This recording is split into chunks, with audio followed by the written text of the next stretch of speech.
జై శ్రీరామ్. అందరికీ నమస్కారం అండి. పరిచయ వాక్యమే అవసరం లేని ఒక గొప్ప మహాకావ్యం రామాయణం. భారతదేశం అనగా నేటి భారతదేశంలో పుట్టడం అనేది అదృష్టమైతే, శ్రీరామ శబ్దం పలకడం మరియు వినడం అనేది కోటి జన్మల పుణ్యఫలం. అంతటి అద్భుత కావ్యమైన రామాయణం గూర్చి వివరించడానికి నాకు తగినంత వయస్సు కానీ అనుభవం కానీ లేవు. కాకపోతే ఈ గ్రంథంలోని పాత్రల ఔచిత్యాన్ని కాపాడుతూ సందర్భానుసారంగా పాత్రలకు అనుగుణంగా నా గొంతును మార్చి చదివి మీకు వినిపించి మిమ్మల్ని ఆనందింప చేయాలని చేస్తున్న నా ఈ చిన్న ప్రయత్నంలో ఏవైనా లోపాలుంటే పెద్ద మనసుతో మన్నిస్తారని ఆశిస్తున్నాను. ఇక ఈరోజు కథాంశంలోకి వెళ్దామా? శ్రీమద్ రామాయణము అరణ్యకాండ 14వ భాగము. రాముడు సీతా లక్ష్మణులతో సహా పంచవటికి వెళుతున్నాడు. దారిలో వారికి ఒక వటవృక్షము మీద కూర్చుని ఉన్న పెద్ద ఆకారం గల పక్షి కనబడింది. ఆ అరణ్యంలో కామరూపులైన రాక్షసులు నివసిస్తుంటారు అని విని ఉన్నాడు రాముడు. అందుకని ఆ పక్షిని రాక్షసుడిగా తలిచాడు. నీవు ఎవరు? ఇక్కడ ఎందుకున్నావు అని అడిగాడు రాముడు. రామా, నేను నీకు తెలియకపోయినా నీవు నాకు తెలుసు. నీవు దశరథుని కుమారుడు అయిన రాముడివి. నీ తండ్రి దశరథుడు నాకు మంచి మిత్రుడు అని అన్నాడు. తన తండ్రికి మిత్రుడైన వాడు తనకు గౌరవింపతగ్గవాడు అని అనుకున్నాడు రాముడు. ఆ పక్షికి అభివాదము చేశాడు. ఆ పక్షి రామునితో ఇలా పలికింది. రామా, నీకు పూర్వము ఎంతమంది ప్రజాపతులున్నారో వారి గురించి చెబుతాను, శ్రద్ధగా విను.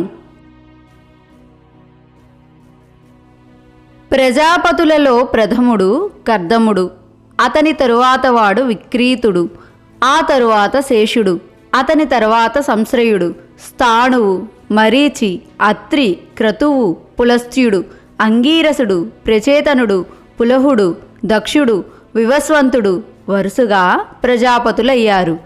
ఆఖరివాడు కశ్యప ప్రజాపతి.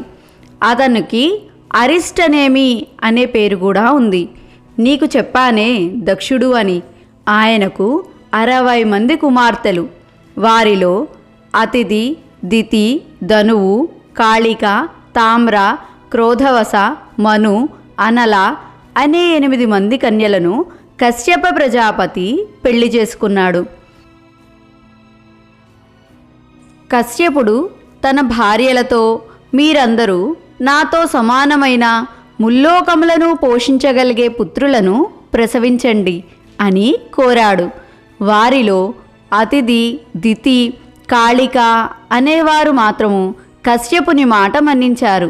మిగిలిన వారు ఆయన మాట మీద మనసు పెట్టలేదు.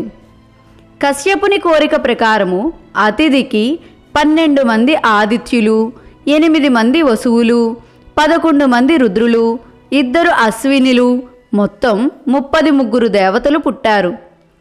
కశ్యపునకు ద్వితీయందు దైత్యులు జన్మించారు. వారందరూ ఈ భూమికి అధిపతులయ్యారు. పూర్వము ఈ భూమి అంతా దైత్యుల ఆధీనంలో ఉండేది. కశ్యపునకు ధనువు అనే భార్య ద్వారా హయగ్రీవుడు అనే పుత్రుడు కలిగాడు.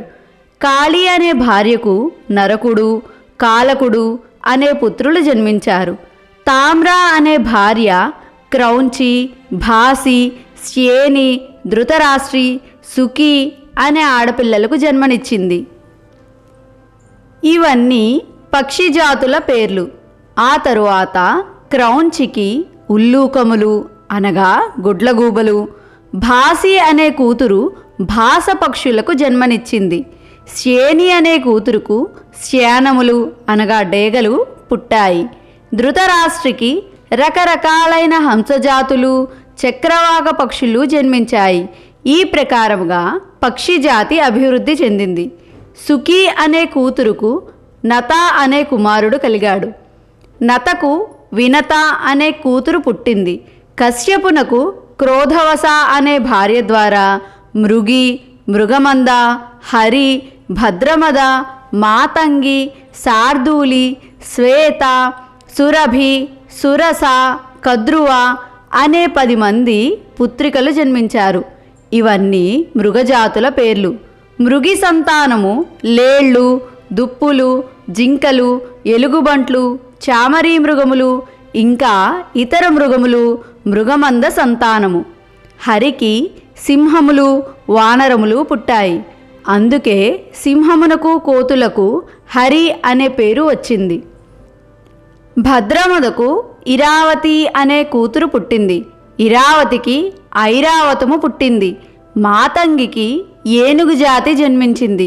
శార్దూలి అనే కూతురికి పెద్ద పులులు, కొండముచ్చులు జన్మించాయి. శ్వేతకు దిగ్గజములు జన్మించాయి.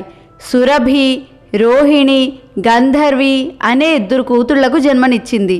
రోహిణికి గోవులు, గోసంతతి, గంధర్వికి అశ్వజాతి, సురసకు 2 తలలు అంతకన్నా ఎక్కువ తలల పాములు, కద్రువకు ఒక్కొక్క పడగ ఉన్న పాములు జన్మించాయి. మనువుకు మానవులు జన్మించారు. ఆ మానవులు వారి వారి గుణములను బట్టి, చేసే వృత్తులను బట్టి బ్రాహ్మణ, క్షత్రియ, వైశ్య, శూద్రులుగా విభజింపబడ్డారు.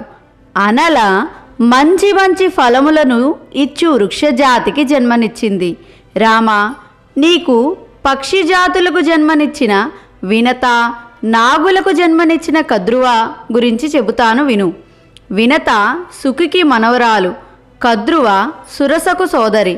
కద్రువకు ఆదిశేషుడు కుమారుడుగా పుట్టాడు.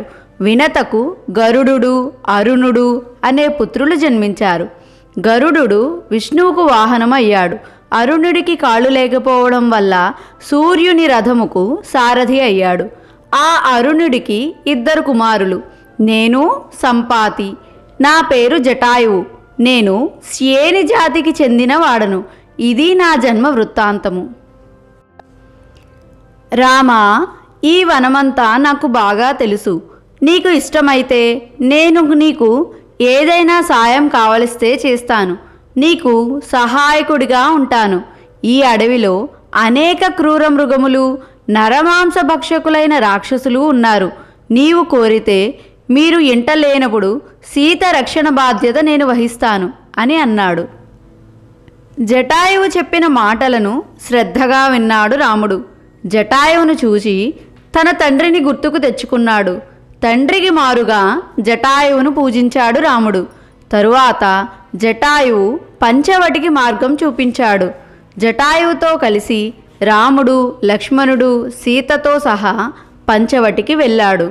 శ్రీమద్ రామాయణము అరణ్యకాండ 14వ భాగము సంపూర్ణము.